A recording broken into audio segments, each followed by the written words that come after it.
As I told you yesterday, the light has innocence. But this is innocent without knowledge.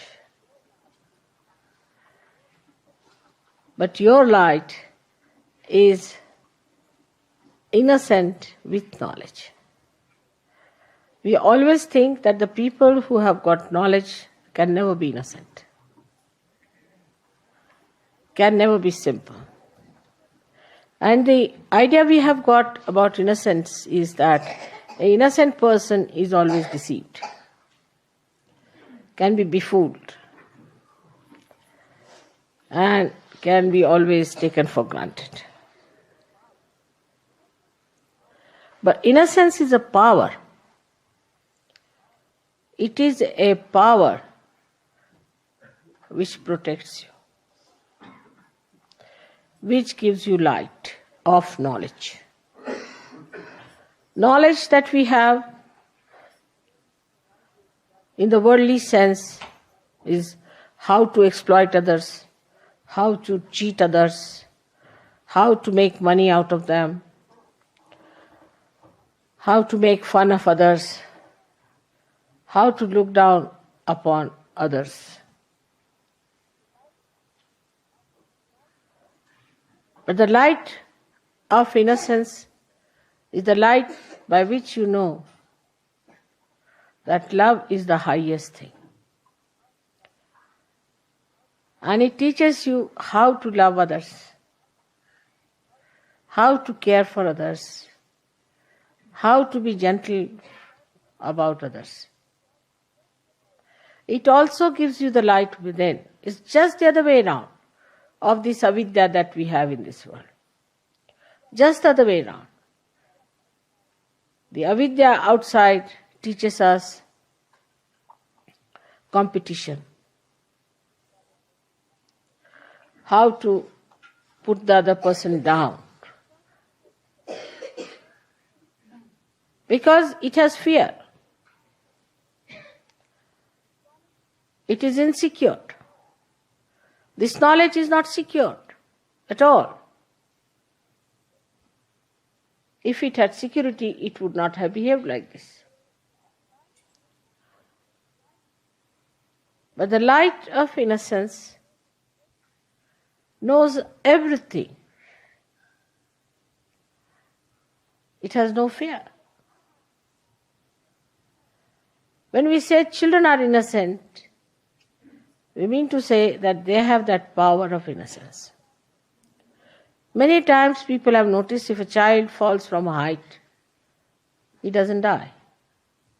While a young man may die with a much smaller height. And the child is not afraid while falling. He just enjoys as if there's a parachute coming down, nicely. And then when he falls down also just gets up, laughs, smiles at everyone. He doesn't understand why everybody is worried. Because in that innocence he knows that he's looked after. He's protected. He knows that there is a power which is much higher than him, and he does not have to worry. Then we start putting ideas into the head of the child.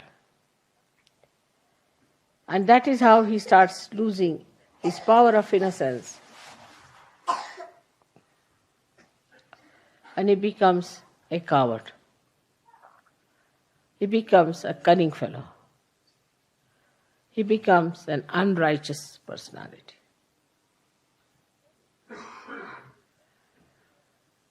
But still we would say that the innocence of children is innocence of ignorance.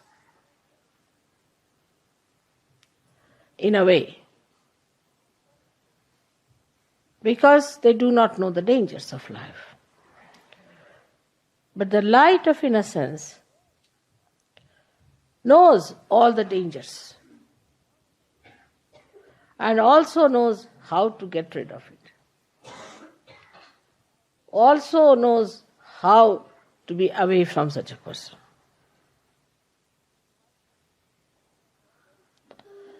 There was a wise man who was going on a staircase. There was a stupid man coming from the other side, foolish man. So foolish people are always aggressive. That is one of the signs, because they have inferiority complex. So the foolish man says to the man who was coming up, he says, one had to move on one side. So he says, I don't move for fools, the foolish one says. So the wise man says, I do, and he moved.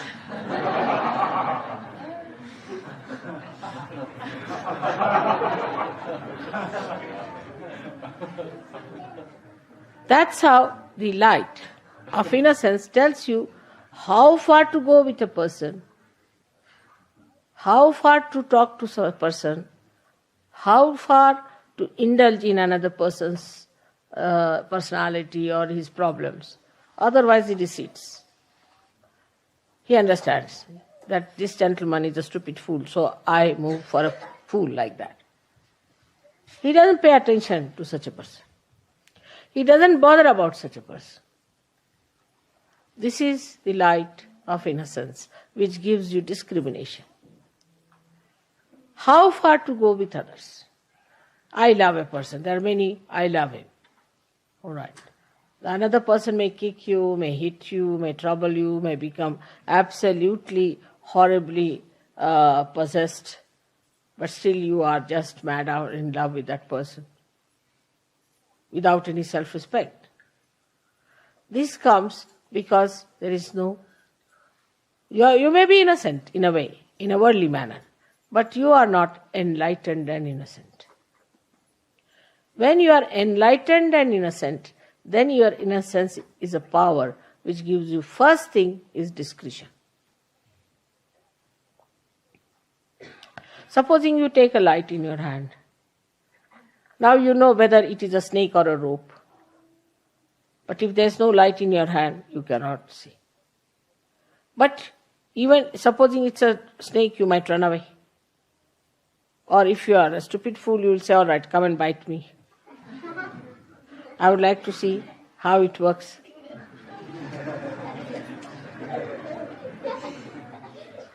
Children are there. But if you are an enlightened person, then you will tell the snake, now let me be alone, all right? Bye-bye. And the snake will know and it will go away. Or if the snake is a sinister one, you may just look at the snake and snake might run out. So this power of innocence is a very, very important thing. And that comes to us through our enlightenment alone. So we are, say, in a state which is ignorant and innocent. Innocent and ignorant. Then people are no more innocent nor ignorant, but they are not enlightened. They become cunning. If they don't have both the qualities, they are neither ignorant, so-called, they have got knowledge, they are good at everything, they are well-known people for their intelligence, brilliance, everything, so they are knowledgeable, so-called. So such people we could call as the people who have got the knowledge in the worldly sense. But they have no innocence. So they start devising methods. The innocence which is there, which puts a little control over such a mind, is lost. Because they think innocence is stupid, They don't respect their innocence.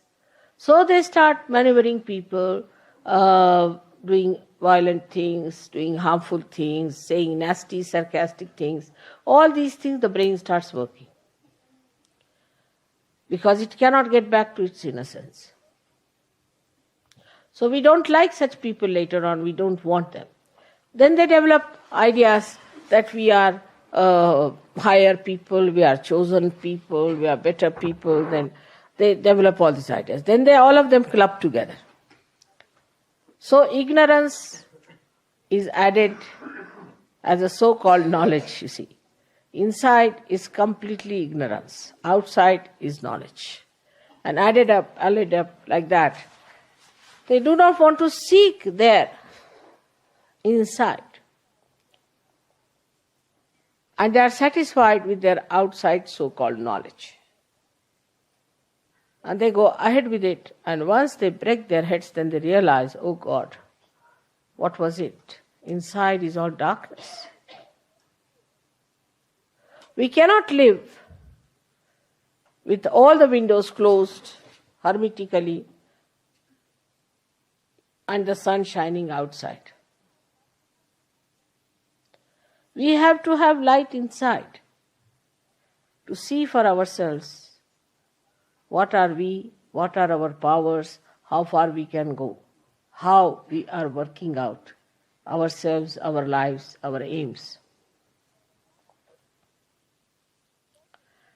Now the enlightenment, as the enlightenment you see here is of these lights, is manifested within you as vibrations, as Chaitanya, as light. So the Chaitanya itself is the light. But the difference between this light and that light is such that this one will only tell you as far as your eyes are concerned. It will tell you that it is a stone, or it is a wood, or it is a house, or it is a face of a man, anything, this light. But it won't be able to tell you whether this person is good or bad, whether this house is vibrated or not, is auspicious or not. So it doesn't give you auspiciousness, the idea of auspiciousness. So we are talking of Ganesha's innocence, which gives us sense of auspiciousness, and ourselves also makes it auspicious. This is how the Chaitanya itself is enlightenment. Chaitanya itself is enlightenment. It relates to you all the knowledge which it has. Now imagine what a micro arrangement it is.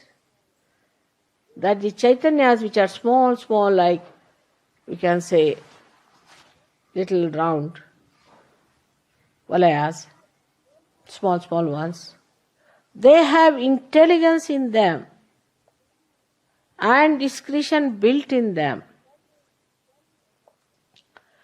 to tell you whether a person is good or bad.